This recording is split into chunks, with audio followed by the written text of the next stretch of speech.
What's going on, guys? It's your average consumer, and me and my boy Dom made another trip out to the PlayStation headquarters to see the newest version of their handheld line, sorta. Today, let me introduce you guys to the PlayStation Portal. So let's talk about the PlayStation Portal and everything you need to know. So pretty much what we're looking at is a DualSense controller with an 8-inch display slapped right in the middle. And that 8-inch display is a 1080p panel with a 60 hertz refresh rate, and it should have all of the features that you come to expect from a standard DualSense controller. So pretty much all of the same buttons, and for the trackpad, there's like a virtual trackpad built right into the touchscreen, and you can pretty much use it with any thumb. They kind of got them on both sides of the screen. Now, if we take a look around the device itself, first things first, I gotta say, it is really lightweight, which was really surprising. It feels really comfortable to use in the hands, and it feels just like you're holding a DualSense controller. What is really cool though, it has these nice LED strips on the side. So with certain games that use it,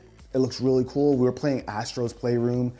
I love the way the blue LEDs looked on the side. And on top of the device, we've got a few buttons. We've got the power, your PlayStation Link button that allows you to pair to some PlayStation headsets, which we'll talk about a little bit later, as well as your volume controls on the side.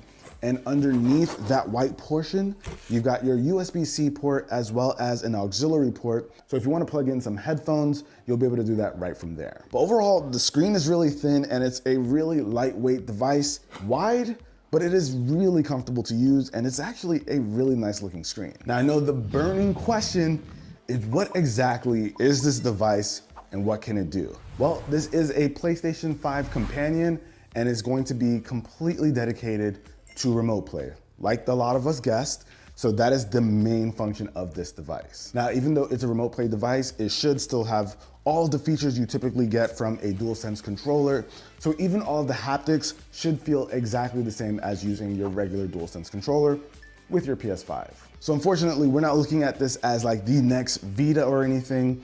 This is an accessory to your PS5. So maybe somebody's using the TV to watch something, or you want to lay down in bed while you play your game. Whatever your situation may be, this is going to be that device that lets you play your PS5, but comfortably in a different location. And from my understanding, this device should run remote play better than what we see on like a smartphone or a laptop. So any other devices that can use remote play, the PlayStation Portal should be more optimized to run smoothly compared to those devices. Now, in the brief moments that I had with it, it ran really smoothly.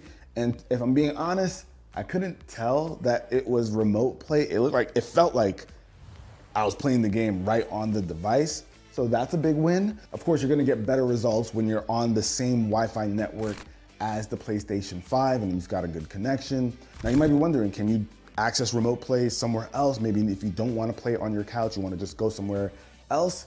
Yes, you can.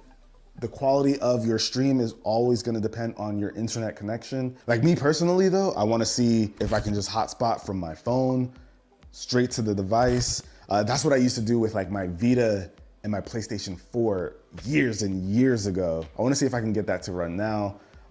It'll work, but I want to see how good it'll be. That's going to be for another video. Now, of course, the next thing you're going to want to know is pricing, right? Jay, you weren't there. What do you think the price is going to be like? $100. It's actually going to be $199. Oh. Surprising, right? Yeah. So I was a little surprised when I heard the price too, because I think everyone assumed, you put a screen on something, it's going to be like $300. It's actually going to be $199.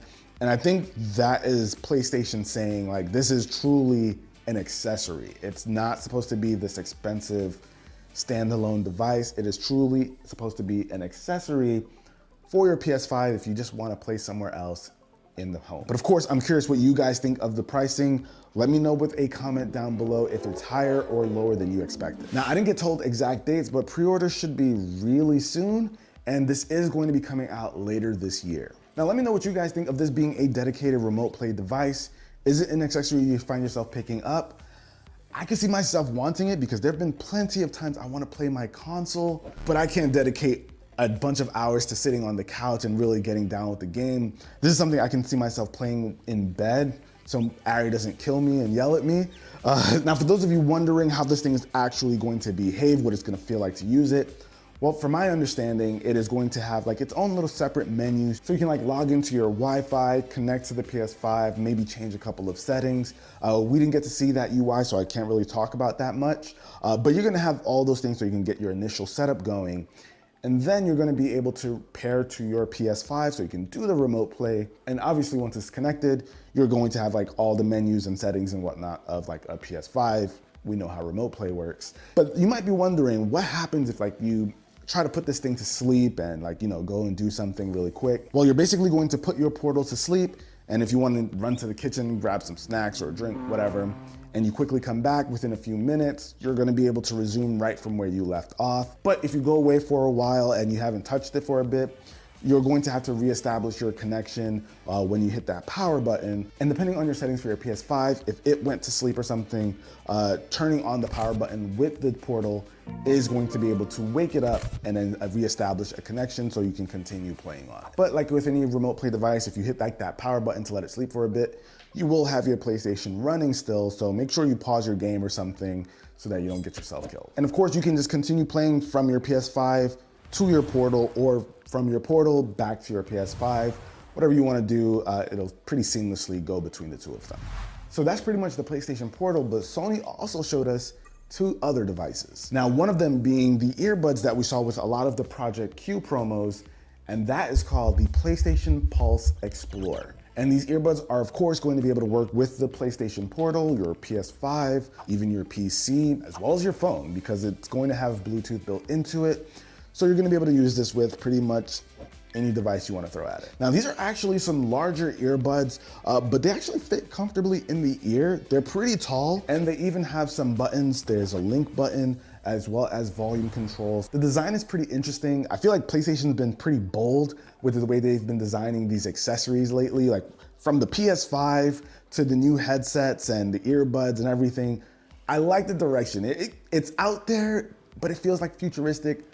I personally like it. Now, what's interesting about these earbuds is that they use this thing called planar magnetic drivers, which is something that's typically found in like really high-end headphones. I'm really curious to see how it performs with like different games and music. It's something we haven't really seen before, so I'm very curious to test it out. In my short time with it, they sounded pretty good, but I had like minutes. So we gotta see what it's like to actually spend some time with it.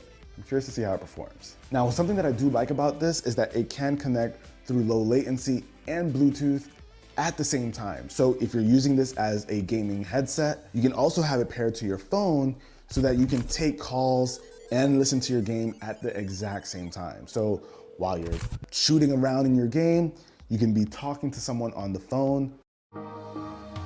Wells Fargo has donated $60 million to advance homeownership in underserved communities as part of a $525 million donation to support housing affordability solutions.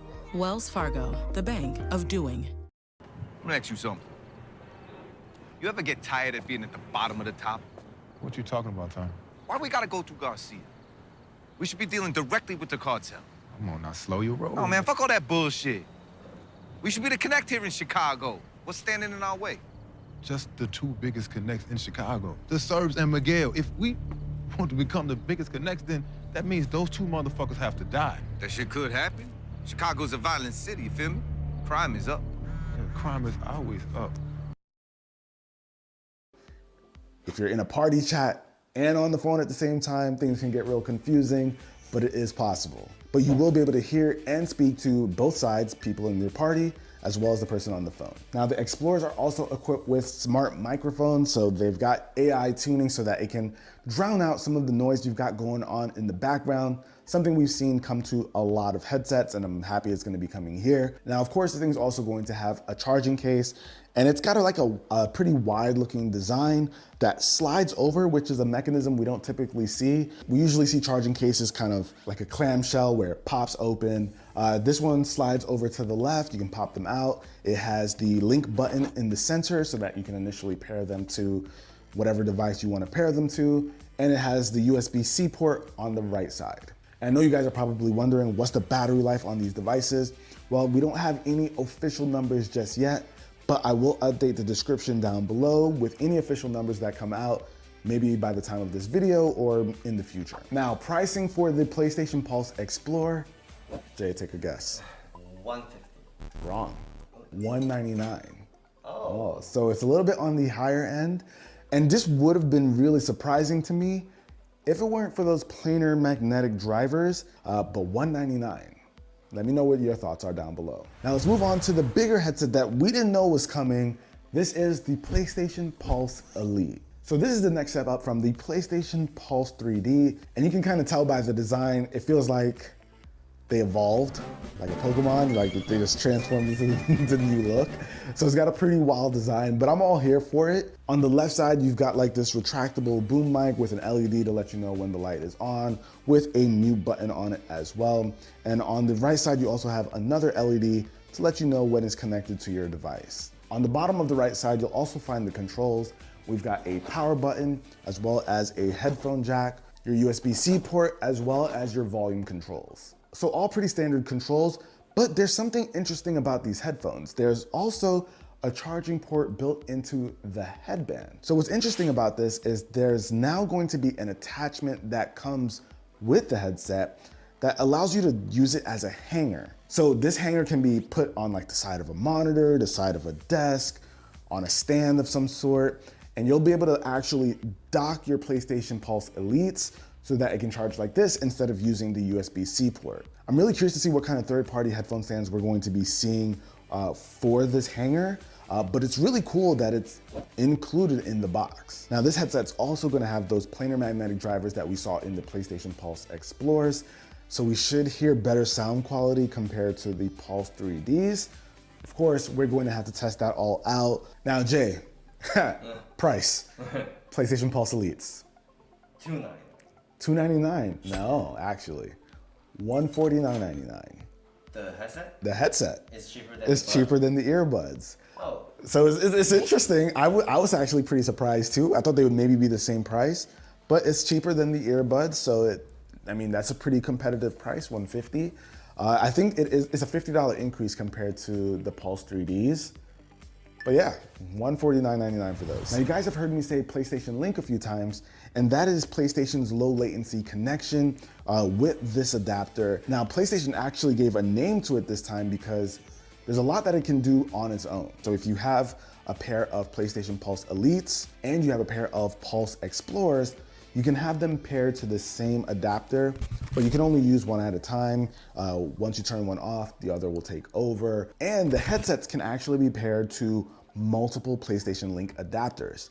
So if you want to have one in your PS5, one in your PC, one in your laptop, whatever, you can pair to multiple adapters. So it makes it a little bit easier to swap between devices. So you don't have to like pull out your adapter, plug it into a new device. It's up to you if you want to use it like that, but this is now an option. So to summarize, one adapter can have two headsets and one headset can have multiple adapters. So this PlayStation Link ecosystem kind of thing, it's gonna be pretty interesting. But with the PlayStation Portal, you don't need the adapter. It has that PlayStation Link built right into it. And that's it, you guys. That is everything that we learned about the new PlayStation Portal, PlayStation Pulse Explorer, and PlayStation Pulse Elite. Let me know what you guys think with a comment down below. Are you picking one of these up? Is it something you guys are interested in? I know I am, but I want to hear your thoughts. And of course, if there's any information that comes out about these that we didn't mention in this video, I'll put it down in the description so you guys can go ahead and check it out and see. But that's it for the new devices. I wasn't expecting a few things, so interested in seeing how it all pans out. But I'll catch you guys in the next one.